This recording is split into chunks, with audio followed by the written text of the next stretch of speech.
Welcome to Goal Journal's Football Match Review.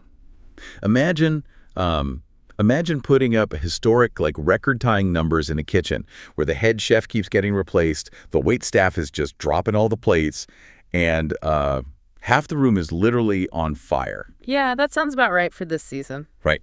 Today, we're taking you on a deep dive into a player who did exactly that. He cemented his name in the Premier League history books inside what can only be described as a completely dysfunctional system. Completely. We're taking you straight to the heart of Old Trafford for a match that, well, based on the league table, it had absolutely no right to be a classic. But it ended up being this insane 3-2 thriller between Manchester United and Nottingham Forest. And, the context here is really what makes the match so wildly entertaining for you to watch. United had already locked in third place, right? Yeah, Champions League is secured. Exactly. Champions League football for next season is completely secure. And Nottingham Forest, they're mathematically safe from relegation. So you have this really rare late season vacuum where the pressure valve is it's completely released for all 22 players on the pitch. It changes everything. When you remove that existential dread of dropping points, you just get fireworks. The game was so incredibly open. I mean, United rained down 29 shots. 29. Which is just an absurd number. It's crazy. 8 of those were on target. And then Forest responded with 11 attempts of their own. It was a total barrage. But I think the sheer volume of shots didn't just happen because the pressure was off, right? Right. No. A massive part of this offensive explosion comes down to, well, the tactical surgery that Michael Carrick has performed on this squad since he took over. Yeah, Carrick's turnaround of this team has been nothing short of remarkable. And honestly, you can see why there's such a heavy push for him to get the permanent manager job. Because to understand those 29 shots, you have to look at what he actually fixed. Right, because under Ruben Amorim, it was rough. Oh, it was so rigid. Under Amorim, United were rigidly stuck in this double pivot system. Yeah, playing 2 holding midfielders sitting really deep right in front of defense. And it was just completely stifling them. You would watch them play, and those 2 holding players were constantly isolated. Completely on islands. Exactly. Yeah. The gap between the defense and the attack was just massive, leaving them completely overrun every time there was a transition. Well, because the players were caught in 2 minds, Amorim's system required a level of rigid positional discipline that, frankly, it just didn't suit the personnel they had. Yeah. And then Darren Fletcher had that brief tenure trying to patch it up, but when Carrick stepped in, he threw out the complex whiteboard drawings. He shifted them into a much more traditional 4-4-2 or a very fluid 4-2-3-1 depending on who actually has the ball. But what does that actually do on the pitch though? For you watching at home, how does changing a formation on a piece of paper suddenly generate 29 shots? So by flattening the midfield line, Carrick forces the wingers to tuck inside a bit more when they don't have the ball. That creates a physical wall of 4 players. Right. It stops the opposition from just running straight through the middle of the park. But more importantly, when United win the ball back, the players aren't worrying about strict predetermined passing lanes anymore. They're not overthinking it. Exactly. Carrick simplified the defensive shape, which paradoxically gave the players complete creative freedom going forward. The fullbacks are finally unleashed. And we saw the immediate result of unleashing the fullbacks in literally the 5th minute. I mean, Forrest makes a poor clearance, the ball falls to Lou Shaw, and he unleashes this gorgeous finesse strike. Oh, it was a phenomenal finish, and you could just feel the weight lifting off his shoulders because, that was Shaw's first goal across all competitions since 2023. Wow. Yeah, it was only his 5th goal ever for Manchester United. Which is wild to think about. But you saw it. The entire team swarmed him. You could see the pure emotional release. But honestly, Shaw's only able to push up that high and take that strike because of a massive structural change happening 70 yards behind him. Ah, yes. We have to talk about Senna Lemons, who has completely revolutionized this defense since replacing Onana in goal. He really has. Lamens is a completely different profile of goalkeeper, and the ripple effect on the back 4 is night and day. See, I want to push on this a bit because we tend to evaluate goalkeepers almost entirely on their shot-stopping reflexes, right? And Lamens is brilliant at that, sure.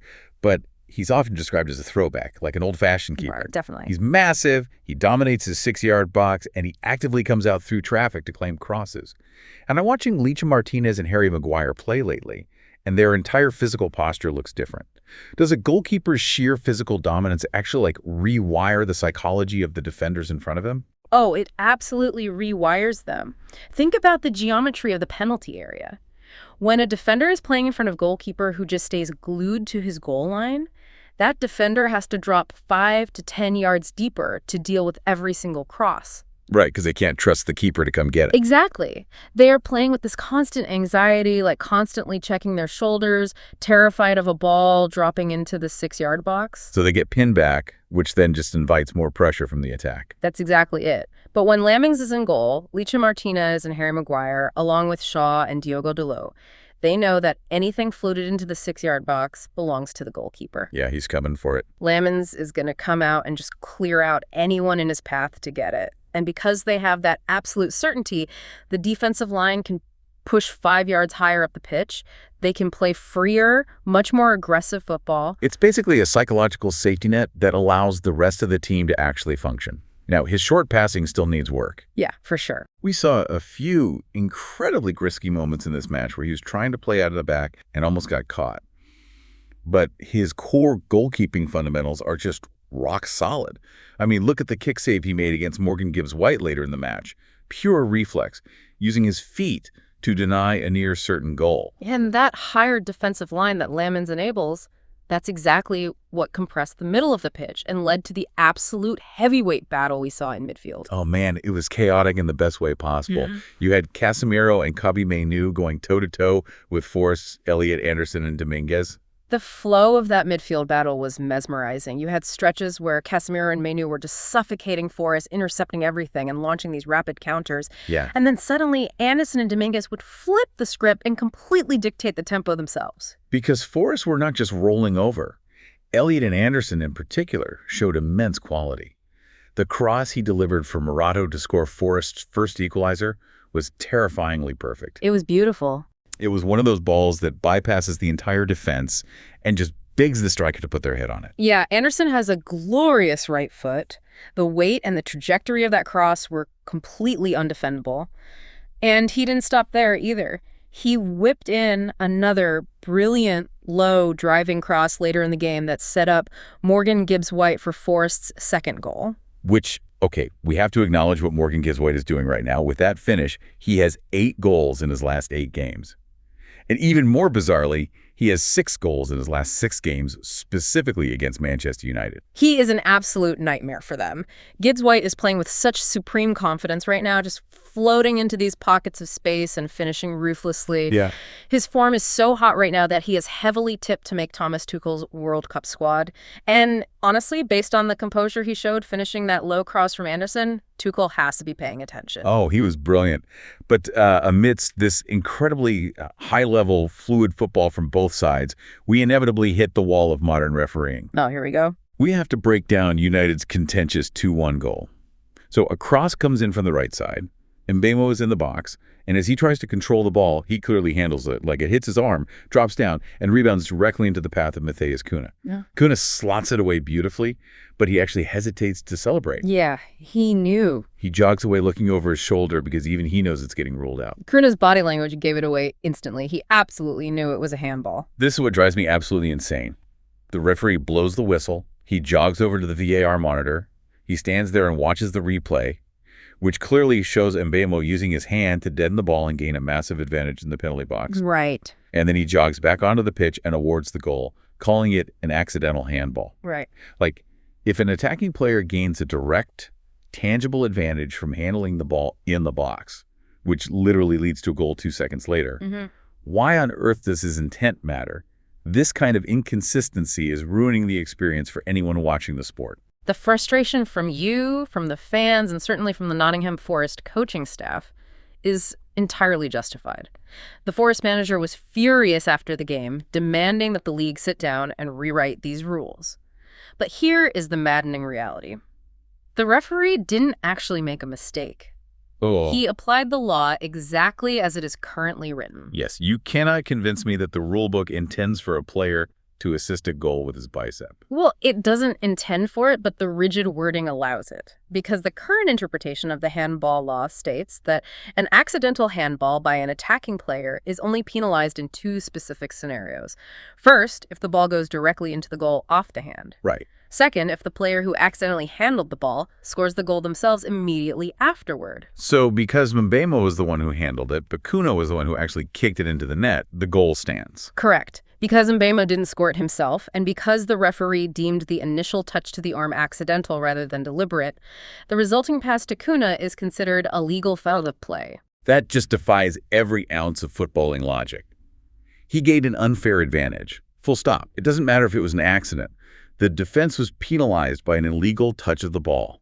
I agree completely. The lack of common sense applied to these situations across English referees and European leagues is just staggering. The law tries to create this black and white objectivity in a sport that is entirely gray. Yeah. And it results in bizarre moments like this where everyone in the stadium knows it shouldn't be a goal, but the rulebook technically says it is. It's a completely joyless way to officiate a game. But, okay, let's pull ourselves out of the VAR depression, because this match featured a storyline that transcends bad refereeing. We have to talk about Bruno Fernandes. The defining creative force of his generation in the Premier League. And that is not an overstatement. Bruno Fernandes assisted Mbeumo to make it 3-1. And with that single pass, he officially registered his 20th assist of the Premier League season. Incredible. He has tied the all-time single-season assist record, joining Thierry Henry from the 2002-03 season and Kevin De Bruyne from the 2019-20 season. And he still has one game left against Brighton to break it outright. It is a staggering achievement. And to truly grasp what he is doing, you have to look at the underlying mathematics of his season. Bruno has created 132 chances this year. Wow. That is the highest in the entire league by a really wide margin. But more importantly, he has created 32 big chances. And a big chance, just to clarify for you listening, is a metric used by data providers to define a situation where a player should reasonably be expected to score. Yeah. So usually a one-on-one with the goalkeeper or a completely open header. Right. It's a golden opportunity. Bruno has created 32 of them. The player sitting in second place in the entire Premier League has created 19. That's insane. Bruno is 13 big chances clear of anyone else in the country. His 20 assists put him 8 clear of the runner-up. He is operating in a completely different statistical universe right now. This is where I go back to that kitchen on fire scenario we talked about at the start. Think about the context of those 20 assists. Thierry Henry was playing in an Arsenal side that was a historic, cohesive juggernaut. Kevin De Bruyne was the conductor of Pep Guardiola's well-oiled Manchester City machine. Exactly. Those teams had distinct identities, clinical finishers, and total stability. Bruno Fernandes is doing this in a Manchester United team that has been functionally broken for half the year. He has survived Amorim's failed double pivot, he survived an interim manager, and he had to adapt mid-season to play as a traditional number 10 under Carrick. The contrast really is jarring, and you cannot overstate the lack of clinical finishing around him. It makes his record-tying 20 assists almost miraculous. Look at his primary targets this season. He created 27 chances for Matheus Cunha. He created 20 chances for Mbeumo. Yeah. Out of those 47 combined chances that Bruno literally served up on a platter, do you know how many goals those two players actually scored? I feel like the answer is going to make me angry. 4. They scored 2 goals each from Bruno's service. That is offensive. Mm-hmm. If his forwards were even approaching average conversion rates, he would have broken Henry and De Bruyne's record back in March. Easily. And we saw the wastefulness in this very match. Joshua Zirkzee, who has been incredibly underwhelming all season, was set up perfectly by Bruno in dangerous areas, and he literally slipped and fell over twice. Yeah. Zirkzee is a remarkably average player who simply won't be missed when he eventually leaves the club. Bruno is basically dragging a cast of inconsistent forwards to historical milestones purely through the sheer volume of his creativity. And it isn't just about accumulating raw numbers either. It's the timing of his interventions. Yeah, this is the metric that proves his greatness. Of his 20 assists this season, 12 of them came when the match was tied. 5 of them came when Manchester United were actively trailing. Wow. Only 3 of his 20 assists happened when United were already in the lead. So he isn't stat padding in the 85th minute against a team they're already beating 4-0. No, not at all. He is the ultimate clutch performer. He is the one breaking the deadlocks or pulling his team back from the brink of defeat. He takes the absolute chaos of the match and imposes his will onto it. That is the mark of a true captain. But while Bruno's the one currently dragging this team forward, we have to recognize the man who brought that relentless mentality to this squad in the first place. Because this game served as the emotional climax for Casemiro's time at Old Trafford. It was incredibly heavy to watch. Late in the match, Casemiro's number goes up on the substitute board. And Old Trafford just erupts. I mean, an immense, deafening standing ovation. The fans are singing his name, chanting one more season. You could see the tears streaming down Casemiro's face, his family in the stands getting emotional. Michael Carrick embraced him on the touchline. Yeah. And it's also worth noting that Tyrell Malacia, whose career has been tragically derailed by relentless injuries, is also leaving and was honored by Carrick and the crowd as well. It was a beautiful send-off that really puts 4 years of service into perspective. Because Casemiro leaves having played 160 games for the club. When he arrived from Real Madrid, Manchester United were a club totally devoid of belief. They were stuck in a miserable 5-year trophy drought. And he was the one who ended it. I mean, he scored the opening goal in that Carabao Cup final. He was the anchor in the midfield when they shocked Manchester City to win the FA Cup. He injected a winning mentality into a dressing room that had completely forgotten what it took to lift silverware. He brought an absolute obsession with standards. But his time wasn't without its massive challenges. We all remember when Jamie Carragher went on national television and ruthlessly told Casemiro to leave football before football leaves you. Oh, that was brutal. That is the kind of deeply personal public criticism that breaks players. You see guys retreat into their shells, or they get super defensive, or they just check out and collect their paychecks. But the way Casemiro responded to that moment is what defines his legacy. He has 5 Champions League winners' medals in his house. He has won everything there is to win in the sport. He could have easily let his ego take over and just dismissed the criticism. Totally. Instead, he walked into the manager's office and essentially said, "How do I fix this? What do I need to do differently?" The humility required to do that at his age with his resume is just staggering. And the results followed. He didn't fade away. He put his head down and produced his best ever league goal-scoring campaign. 9 goals this season from defensive midfield. Crazy. His contributions are a massive reason why United secured that Champions League spot. He fought back against the dying of the light. Which raises a terrifying prospect for United's front office heading into the summer. How do you replace him? Because, look, you can open up a laptop, look at a data model, and buy a 23-year-old defensive midfielder who matches his interception numbers and pass completion rates. You can buy someone who technically fits a 4-4-2. But you cannot buy what makes Casemiro special. You cannot scout for intangibles. There isn't a spreadsheet in the world that can quantify the pure, visceral passion a player shows when he makes a sliding block in the 89th minute. Exactly. You can't code an algorithm to find a player who will bleed for the badge or whose aggressive, chest-thumping defensive celebrations can single-handedly wake up 70,000 fans inside a quiet stadium. He understood the immense weight of the Manchester United shirt, and he refused to let it sink him. That is the impossible void they have to fill now. This match, in so many ways, was a perfect capsule of the absolute extremes of football. You had the maddening, joy-sapping frustration of inconsistent VAR rulings. You had the cold, historic mathematical brilliance of Bruno Fernandes tying a Premier League record despite the structural chaos around him. And you had the tearful, intensely human goodbye of a mentality monster in Casemiro. It really showcased every facet of why we invest so much time and emotion into this sport. And, looking at Casemiro's departure, it leaves us with a really lingering question about the future of the game.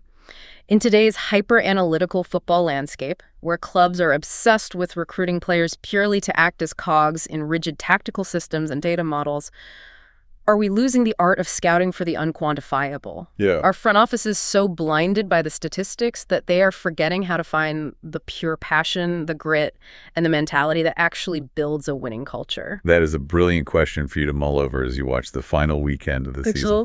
Thank you. See you soon with upcoming matches.